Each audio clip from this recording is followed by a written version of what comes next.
Shakeima Cabbagestalk, 10, was last seen in July of 1993 when she left her South Carolina home with her stepfather and her little brother to go to the local grocery store. Shakima's stepfather claims that he left both Shakima and her little brother in the store parking lot, and Shakima vanished, never to be seen again. Her case remains unsolved. On July 22, 1993, Shakima and her 7-year-old brother and stepfather, Sam Harmon, left their Dillon home and headed to the local grocery store on South 1st Avenue. We don't know what happened at the grocery store or why Shakima and her 7-year-old brother were left in the parking lot, but Harmon told investigators that he left both Shakima and the 7-year-old boy in the parking lot, and that's when Shakima vanished.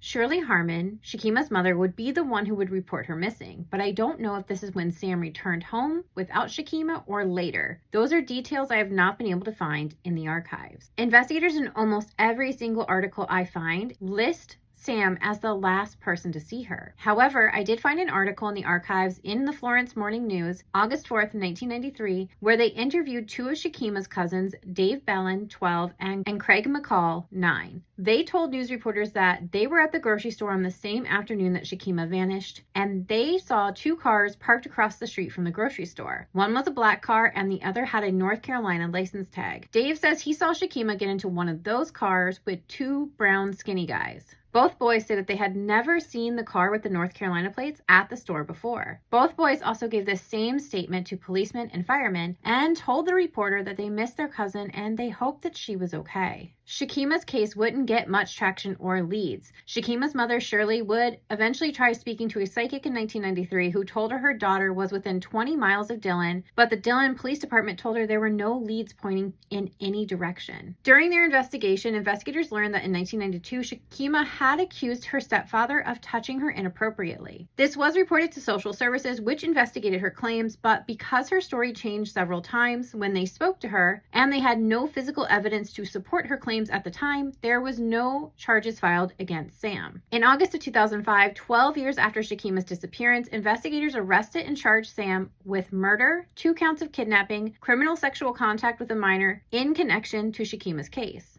Several of Shakima's relatives would testify at Sam's trial. Her uncle would say that about 2 weeks before Shakima disappeared, Sam was talking to him about ways of disposing of a dead body. Prosecutors also theorized that Shakima's allegations against Sam in 1992 gave him a motive to kill her. Prosecutors told the court that Shakima was very close to her brother and grandmother and would have contacted them if she was able to. Since there was no physical evidence to indicate that Shakima is deceased and Sam maintained his innocence throughout the trial, he was acquitted of her murder, but he was convicted of kidnapping and sentenced to 12 years in prison with credit for 3 years served. Several of Shakima's relatives believe that it's possible that she may still be alive. Foul play is suspected in her case. At the time of Shakima's disappearance, she was 10, 3'6", weighing around 65 pounds. She's described as an African-American female with black hair and brown eyes. She has a mole near the corner of her mouth and on her chest below her neck. And she also had a double tooth on the other side of her mouth at the time she disappeared in 1993. She was last seen wearing a white shirt with multicolored shorts and pearl earrings. Investigators are asking if you have any information on Shakima's disappearance to call the Dillon Police Department at 843-841-3707.